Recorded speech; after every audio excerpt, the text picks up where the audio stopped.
Hello, Namaskar. Welcome you to the SAAR Analysis. I am Chaman Nayak and here's my take.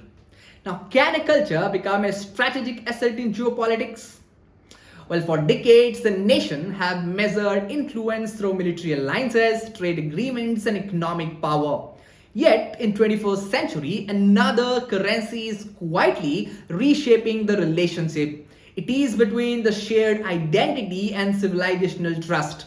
This is precisely the message Prime Minister Narendra Modi projected while addressing the Indian community in New Zealand. By connecting the India's philosophy with Atithi Devo Bhava with Maori tradition and emphasizing the shared respect for indigenous heritage and nature, the speech just moved beyond symbolism. It positioned the culture itself as an instrument of diplomacy. And in an Indo-Pacific defined by the strategic competition, this message deserves a closer attention. Now let's look at the evidence, and this is not merely a cultural reference, it is an attempt to establish a deeper foundation for India and New Zealand relationship, one based not only on the commerce or security, it is based on shared civilizational value. India and New Zealand both are multicultural democracy navigating increasingly complex geopolitical realities in the Indo-Pacific. While one represents one of world's oldest civilization, the other is trying to build the modern national identity that recognizes and protects the Maori heritage. By publicly highlighting these common values, India is expanding the language of diplomacy from just being transactional cooperation to value-based partnership. Well, this speech reflects exactly the strategic thinking. Now the question arises why this matters. This significance extends far beyond the Indian diaspora. Today's geopolitical competition is no longer limited to naval deployment or the trade corridors. It is increasingly about which nation can build the durable trust across society. The Indo-Pacific has become the world's most contested strategic theater as countries seek reliable partners. Cultural familiarity often reduces the political friction and strengthens the long-term cooperation. Now for India, acknowledging the Maori tradition demonstrates respect rather than projection.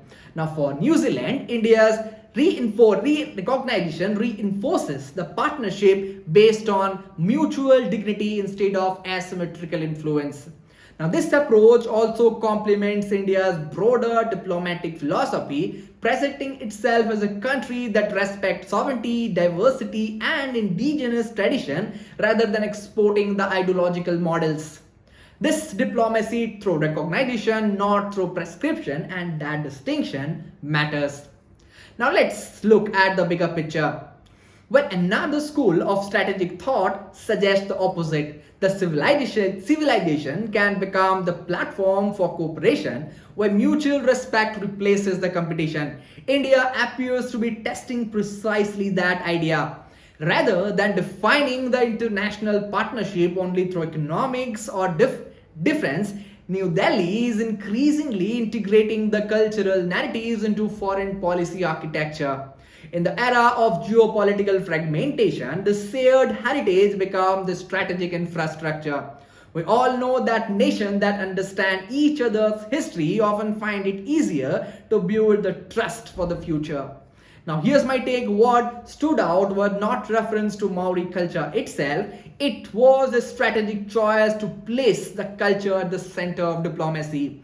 In the world saturated with power politics, genuine respect for the identity has become a competitive advantage. Military partnership can deter threats, trade agreements can generate prosperity, but the cultural trust creates resilience, and a resilient partnership often outcasts changing government and shifting geopolitical cycle. And that maybe ultimately become India's strongest diplomatic assets.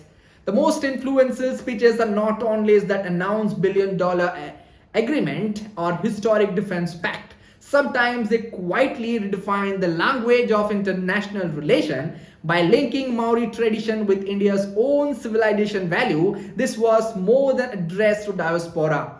It's a statement that future of geopolitics may not be shaped only by the power but also by the respect. And in an increasingly diverted world, India has become most powerful strategist of all.